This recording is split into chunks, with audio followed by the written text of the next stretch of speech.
This lecture on the muscular system is very straightforward. You should already have quite a bit of this knowledge from your anatomy and physiology course.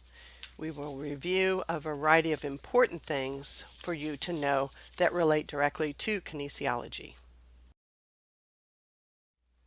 In thinking about muscles as they relate to kinesiology, it is important to understand a few simple things about their attachments. When we think about muscles, we're going to talk about where it originates and where it inserts. The origin is the beginning of the muscle, which is going to be attached to the more stable bone. The insertion is then going to be the end of the muscle where it actually attaches on a bone that's going to be the more movable bone. This is almost always going to be the case, but there is an exception to that rule, and it is called the reversal of muscle action. In that case, the insertion is actually on the more stable part, and the origin is on the more movable part. We're going to reference that probably 3 to 4 times during the term.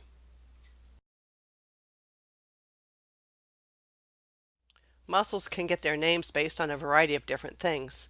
It might be related to the location of the muscle, for example, the rectus abdominis. It might be related to the shape. The quadriceps is going to be a four-sided shape. It might be related to the action of the muscle. The pronator muscle creates pronation, obviously. It might relate to the number of heads on that muscle. Biceps relates to 2 heads. Triceps would relate to 3 heads. It might be related specifically to where it attaches. The tibialis anterior tells us that it attaches on the front side of the tibia. It might be related to the direction of fibers. When we think about the abdominal muscles and specifically the obliques, we think about muscles that run in a diagonal. Or it also might relate to the size. The gluteus maximus is certainly bigger than the gluteus minimus. There are a couple different ways that muscle fibers can be arranged. They can either be parallel or they can be oblique, which we're going to hit on in just a moment.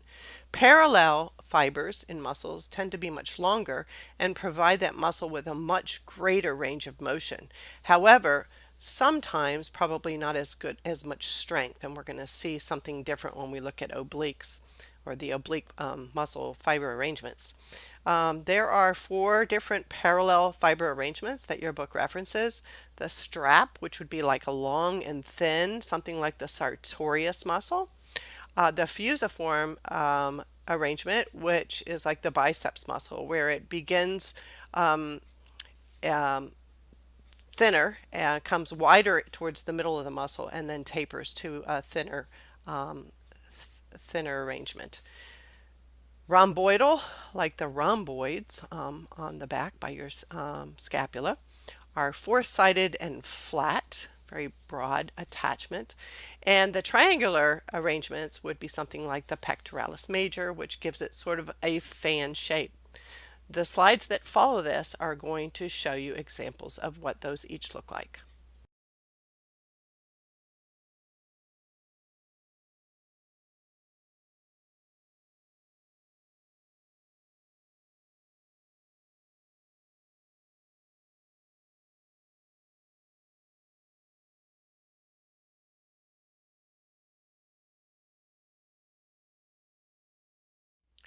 Now, when we think about muscles that have an oblique fiber arrangement, we're going to see muscles that tend to be quite a bit shorter.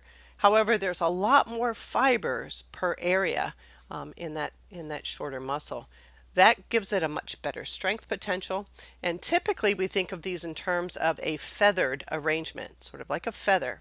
So a unipennate looks like a a one-sided feather, and the tibialis posterior is an example of that. Bipennate is something like you would see on the interossei of the hand, and that looks like a typical feather where there's feather coming off both sides of a central location. Multipennate then would be an example like a deltoid where there are many different tendons with oblique fibers between.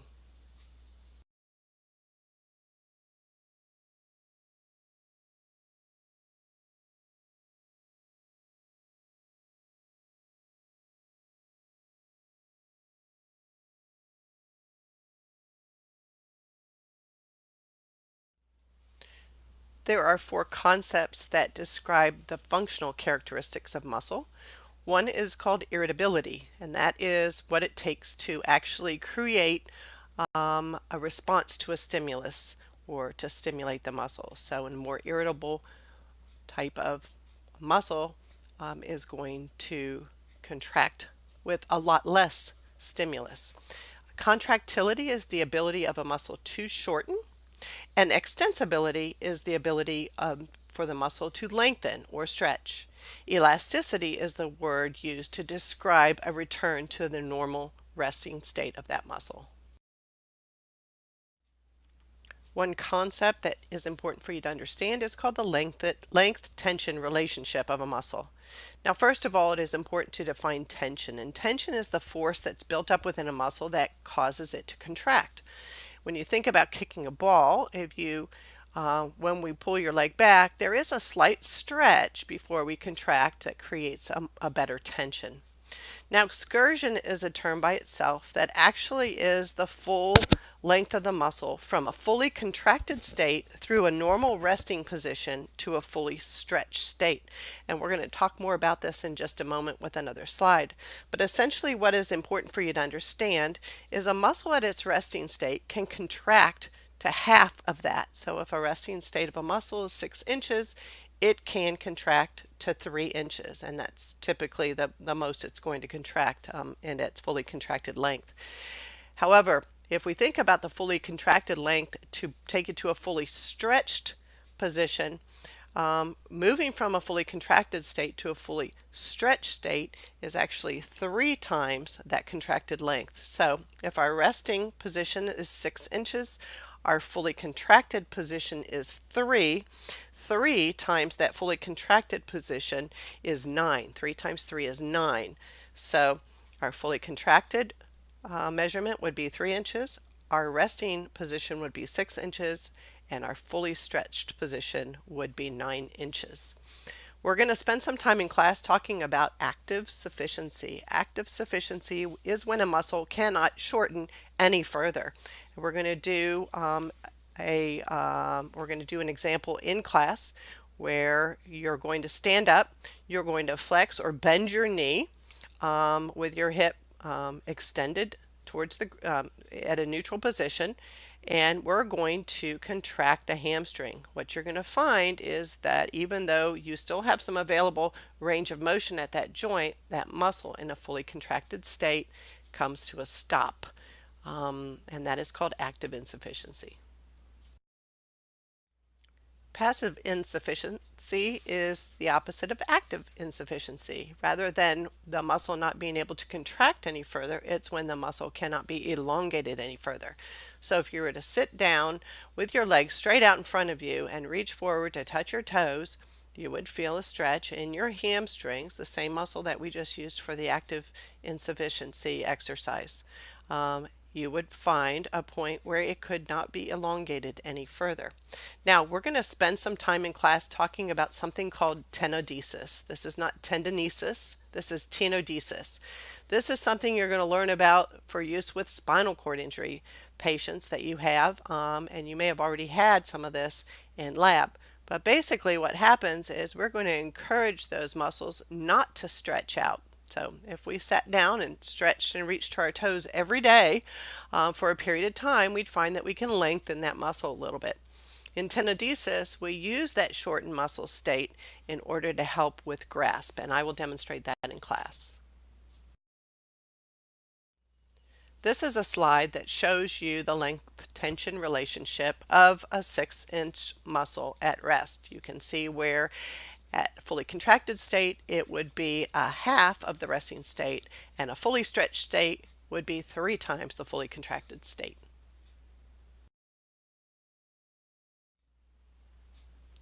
As we next begin to look at different types of muscle contractions, this is something important for you to retain. This is something that you are going to have to identify throughout the course of this particular class, and also as part of your final project for the class. Isometric. Isometric contractions is when the muscle is producing a contraction but no movement is occurring. An example of that would be bringing your hands together in front of your chest, palms to palm, and pressing with a great deal of force. What you will find, there is no movement occurring, but you are actually contracting or exercising those muscles. And sometimes your patients will not be allowed to do contractions of their muscles that present certain types of movement. In that case, you would look at using isometric types of exercise. Isotonic is broken up into two different categories. This is the most sort of typical type of muscle contraction that we use. It's isotonic.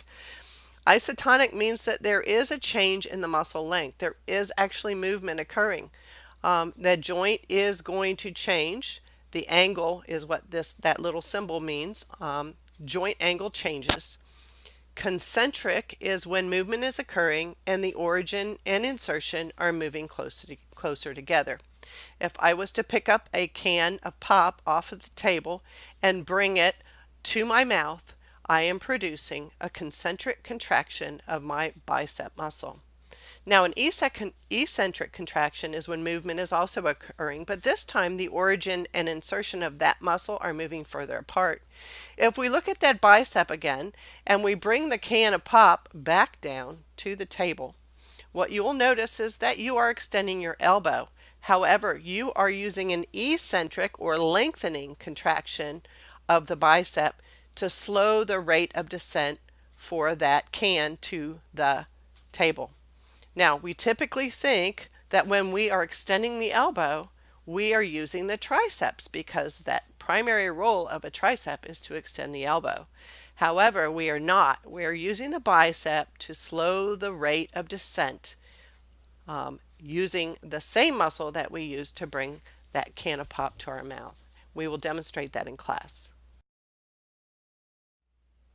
Isokinetic contractions are a little bit different. Typically, they are associated with certain types of exercise machines. A Cybex machine is a good example, which means that as you move, say you're exercising your bicep through a full range of motion, as you begin a muscle contraction, there's a little less resistance. When you get to the middle of that range for that muscle contraction, you are actually producing the most amount of resistance that that muscle should be able to handle. And then as we move past that middle range of motion to complete the flexion of the elbow, you'll notice with an isokinetic type of exercise that then the amount of resistance actually reduces again. What we do know about muscles is muscles are strongest about halfway through their range, about midway through their range, and we're going to demonstrate that in class. If you have ever watched American Ninja Warriors, you'll notice that they refer to constantly keeping the L's in their elbows as they're moving across different parts of the game that they're doing. So as long as they keep their elbows at 90, they're going to have their strongest contraction. Now, co-contraction, and we're going to touch on agonists and antagonists in a moment, but co-contraction is when the muscles are contracting on both sides of the joint. Your extensors and your flexors are both working together at the same time to produce stability, and we have heard that before. Okay. Now, synergy is different than the muscle role of being a synergist. A synergy is a muscle movement that's associated typically with somebody who has central nervous system dysfunction, like a stroke or a traumatic brain injury. And what happens in a synergy movement is when somebody, say, sneezes and their elbow flexes, or when they go to pull themselves up to standing and their elbow begins to flex as a result of that. It is not a deliberate type of contraction. It is actually just associated with movement and is not really controllable by the person themselves. we're going to talk about different muscles and what their roles are. We're probably mostly going to be focusing on prime movers. As you begin to learn the muscles, I'm going to need you to understand what are the prime movers or for a particular action. Those are called agonists. Now, the opposite of the prime mover would be the antagonist. So, if we're talking about elbow flexion, we tend to think about the biceps muscles. There are three of them, but at the biceps group, the antagonist then for the biceps, or the opposite of those agonists, would be the triceps.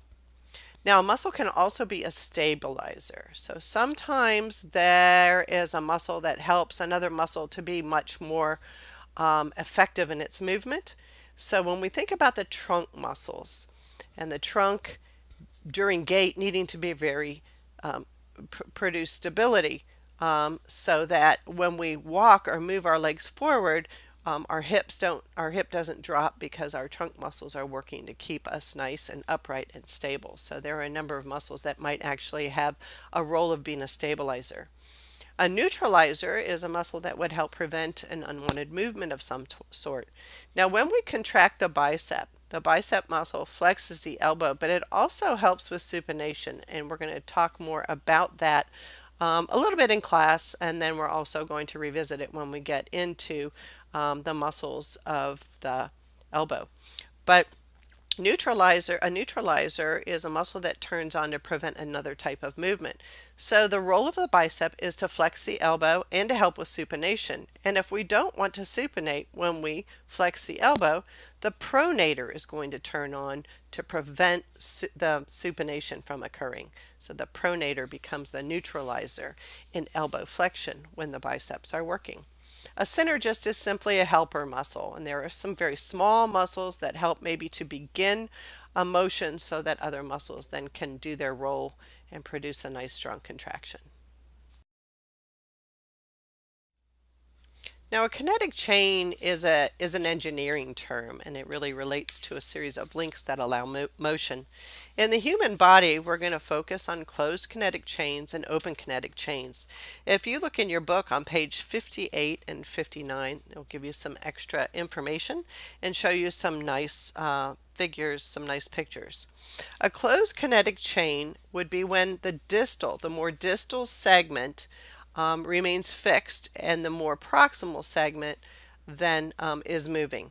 As we think about straightening the knee and we produce knee extension, when we are in a sitting position and we go to extend the knee with the more distal segment fixed, you'll notice, like in figure 5-24, that the foot remains on the floor and the rest of the body is moving to produce the extension of the knee.